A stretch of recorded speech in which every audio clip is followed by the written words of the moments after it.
All right, I wanted to give you some video reading notes from Rhetorical Readings for Advanced Writers, edited by my colleague Allison Welker and I. And this is in a sections on alternative approaches to argument. So this is looking at different ways to think about argument, and it's one of the most interesting and influential essays from this section. Beyond Persuasion, a proposal for invitational rhetoric by Foss and Griffin. And here, this idea that rhetoric is an invitation to discovery. It's kind of an open exploration of our own and others' ideas, not to persuade, but to offer and invite a kind of new way of being with the other person and in our own perspective.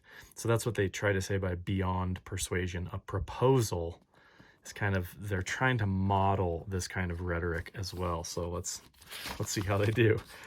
They start out, and just, good practice to kind of get the big picture of what we're going to go over.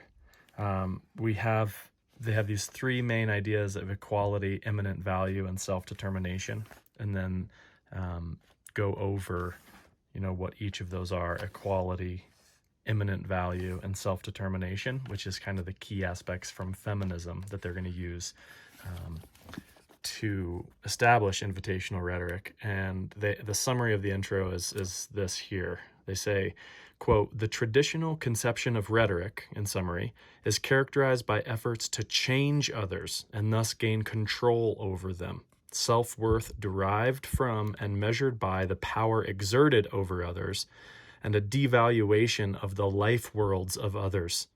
This is rhetoric of patriarchy, reflecting its values of change, competition, and domination. But these are not the only values on which a rhetorical system can be constructed, and we would like to propose as one, an alternate feminist rhetoric." So I think, personally, I think they may be a little sweeping in their charges of the patriarchy. What's interesting to me, and where they end up going, even without the challenge to the patriarchy, quote unquote, is this as a model that complements the way we normally think about rhetoric from an Aristotelian sense of persuading others through ethos, pathos, and logos. And in fact, I think this model is a really important one to have in our toolkit, because it's a lot of times probably more effective than the traditional form of rhetoric. So they give a definition of what invitational rhetoric is. That's going to be important. We've got some good notes there.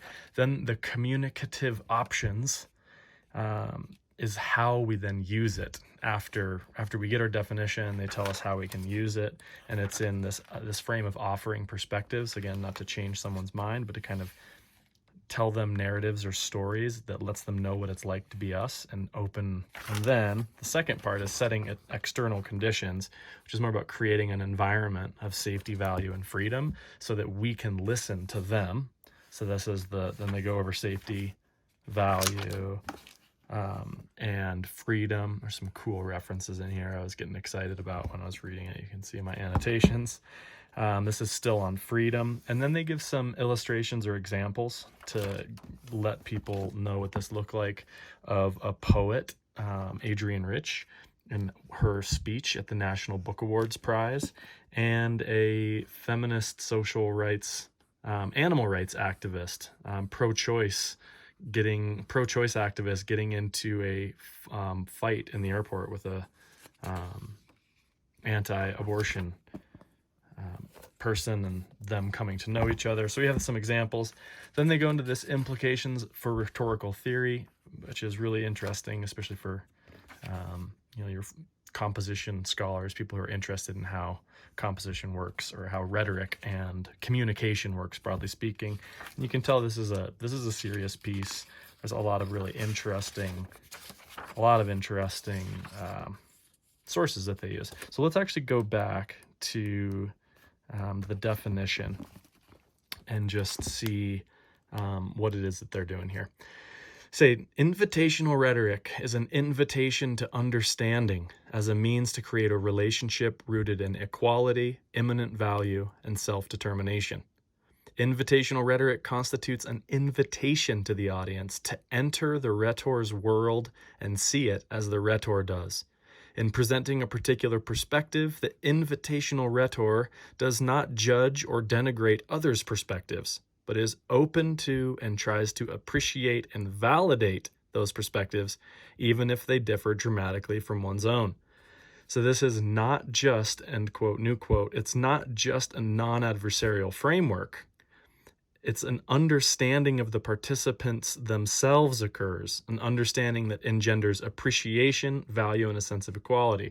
So the sense here is that the goal is not to persuade, convince someone else that my opinion is better than theirs. And it's not even to just establish this non-adversarial, like it's not just to establish a friendly framework. It's to actually really try to understand who we're talking to, what matters to them, where their perspective comes from. And this ties into this Rogerian idea of positive regard at the end of the section, of really doing our best to imagine that, and this is a great way of putting this. Rhetor is a speaker or writer, right? Someone who's using rhetoric. Somebody who uses rhetoric views the choices selected by audience members as right for them at the particular item based on their own abilities to make those decisions. So I'm basically giving people the benefit of the doubt. You have your opinions based on where you are now and your own experiences and your ability to make sense of those experiences. In fact, most of us do. So instead of judging you or dominating you, the goal is to understand or appreciate how you got to where you got. So she says invitational rhetoric is characterized then by the openness with which rhetors are able to approach their audience. This means instead of trying to convince and destroy the resistance, we seek to identify possible impediments to the creation of understanding and seek to minimize or neutralize them so that they do not remain impediments. And the goal of invitational rhetoric, this is interesting following the discussion about Bitzer, the goal of invitational rhetoric is not change. In invitational rhetoric, change occurs in the audience or rhetor both as a result of the new understanding and the insights gained in the exchange of ideas. Rhetors and audience members offer their ideas. They allow diverse positions to be compared in a process of discovery and questioning that may lead to transformation. So change isn't the goal, but it can be a result. And I say, so I'm not being superior by convincing you that I'm right and therefore better than you. In invitational rhetoric, rhetors recognize the valuable contributions audience members can make to the rhetor's own thinking and understanding. They do not engage in strategies that damage or sever the connection between them and their audiences. They pick up on this again in the role that audiences have. So if I'm listening to you, I have a role as well in potentially embodying this invitational phrase. So they say, now that we know what this is, invitational rhetoric is offering a perspective, understanding our own and others' perspectives more.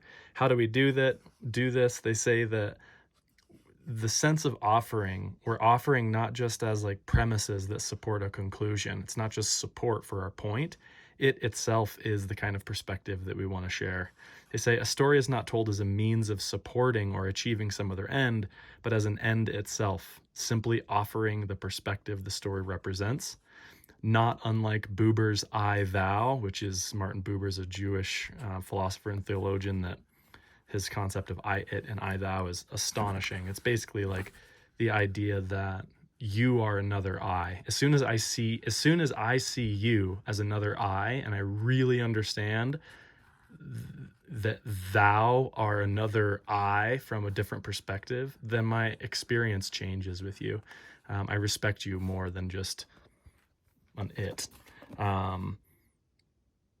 So they also give some examples of what this might look like, offering perspectives in an academic setting. Say, a few specific examples of offering may clarify the nature of this rhetorical form. Although much rarer than we would like, offering sometimes occurs in academic settings when faculty members and/or students gather to discuss a topic of mutual interest. When they enter the interaction with a goal of not converting others to their position, but of sharing what they know, extending one another's ideas, thinking critically about all the ideas offered, and coming to an understanding of the subject and of one another they are engaged in offering. Offering is also marked by discursive forms, basically how we discuss things as, I tried this solution when that happened to me and I thought it worked well, or what would happen if we introduced the idea of blank into this problem, rather than statements with you really ought to, or your idea is flawed because you failed to take into account. So in other words, we're exploring who people are and how we got to the positions and doing our best to help and extend and develop those positions more than we are shoulding on people. We can also, this is interesting, a rhetor who presents her ideas at an academic colloquium, for example, engages in offering when she presents her ideas as valuable, yet also as tentative. She acknowledges the fact that her work is a work in progress, which means I am open to audience and what you might have to say. And as an audience member, you can, if you want to participate in an invitational rhetoric, you can ask questions and make comments, not designed to show the stupidity or error of who you're listening to, or to establish yourselves as more powerful or expert than the presenter. Instead, your questions and suggestions are aimed at learning more about the presenter's ideas, understanding them more thoroughly, nurturing them, and offering additional ways of thinking about the subject for everyone involved. This says that they chose proposal deliberately to suggest that what we present here is only one of many equally legitimate perspectives possible. And they echo this at the very end of the piece. And they say, our interest in inserting invitational rhetoric into the scope of rhetorical theory is not meant to suggest that it's an ideal for which rhetoric should strive, or that it should or can be used in all situations. Invitational rhetoric is one of many useful and legitimate rhetorics, including persuasion. So it's not just anti-persuasion, it's an addition to, in which rhetors will want to be skilled. With the identification of the rhetorical mode of invitational rhetoric, however, rhetors will be able to recognize situations in which they seek not to persuade others, but simply to create an environment that facilitates understanding, accords value and respect to other perspectives, and contributes to the development of relationships of equality. And the last thing I want to do is dive in a little bit deeper on how we create the environment. So creating an environment, when in order to practice this, it's not just offering a perspective, but creating the environment where we can establish a mutual understanding, which they boil down to safety, value, and freedom. Safety means that we know we're going to receive other people's ideas with respect and care. Value, they mention the idea, or I'm thinking already of Carl Rogers' idea of regarding others. When we value another person, there's a principle of universal moral respect, but that we also value, I love this language, we approach an audience member as an unrepeatable individual, which Ichigo Ichi-e, I'm probably remembering this wrong, is the idea of a Japanese tea ceremony, that there's only one moment, one meeting. So this moment and meeting will never happen again. This particular audience member will never happen again. Who they are is unique and valuable. This also overcomes the kinds of stereotypes that prevent us from listening well. So we do this a lot more than is probably comfortable when we see someone, I don't know, wearing a certain kind of hat or dressing or presenting in a certain kind of way. We may assume that they are a certain kind of person based on these broad generalizations that reject or deny the idea that they are a unique, unrepeatable individual. And that's kind of a nicer approach that we can give to people. This is Gendlin's. Eugene Gendlin is awesome. He wrote a book on focusing, what he calls absolute listening, hearing into being. And then I love this because this really hints at the quality of our listening. So if invitational rhetoric is about being open to the ideas of others and the perspectives of others, a big piece of this is going to be how we are able to listen to other people and what kinds of value we afford to them that they can feel. So they said, and this, I thought this was really fascinating, while speaking to listeners who do not insert themselves into the talk, individuals come to discover their own perspectives. This idea of, as a listener, not smothering other people. not just so that we can understand them, but also to try to think or see the world as they see it, to try to see it from their perspectives, to let them know that when they should feel like we care about them, we understand their ideas, and we're eager for them to contribute in significant ways. The last key piece of this environment is a sense of freedom, which we maintain that everyone has the power to choose or decide. Now, this moves the safe space to a brave space, where if I value your opinion and if we create a condition that's safe for both of us, then we also notice no subject matter is off limits and all presuppositions can be challenged. I have the power or freedom to question whether or not, for example, their characterizations of the patriarchy are helpful or, I don't know, that's something I might want to question in here. And I'm free to do so because they've made me feel safe in the way they've written this. And I get the sense that they value my perspective and they may be working on this, that maybe my perspective is actually going to help them revise this, because I also think what they're doing is really interesting, particularly as we see freedom is also developed when a rhetor provides opportunities for others to develop and choose from options from alternatives that they themselves have created. Which means I'm listening to you to help you sort out for yourself your own ideas. A really good listener, if this has happened to you, it's like all of a sudden it feels like I understand more of where I'm coming from when I'm in the presence of a really good listener. We're not seeking to limit the options of audiences.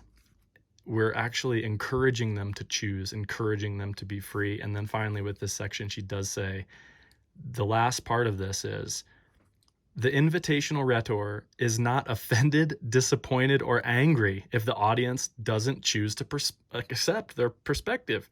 So I offer my perspective to you, and if you don't want it, I'm not upset. And in that, because I still practicing unconditional regard, nature of the autonomy the rhetor accords the audience. Autonomy is our ability to choose on our own. It's another word for freedom, right? So I accept and embrace the freedom that you have as a listener to come to your own decisions and your own conclusions about what I'm offering. And in that offering, I am going to ideally, hopefully, learn from you as well, and invite that kind of conversation. So really, why is this important? It expands our notion of rhetorical theory beyond persuasion. It identifies a kind of cooperative, non-adversarial, and ethical communication, which is really important. It also gives us there's a greater heuristic or inventive function. This is kind of like a problem-solving discovery method to understand the best way to go about a situation that may go beyond what we had predetermined before the argument and opens up to this idea of invention. So for different interpretations, perspectives, courses of action, solutions to problems, different than the traditional models. Okay, I'm curious about whether or not any of this relates to your own work and how you might be seeing it in the context of learning and understanding more about your perspective and how to create the environment that we can learn from other people's perspectives. I hope this was helpful. I hope it gave us a really nice alternative approach to argument. Thank you very much. And if this was valuable for you, if you want to see more of these deep dive reading notes, let me know what your favorite part of this was. Subscribe to the channel, like. Thank you very much. Bye-bye.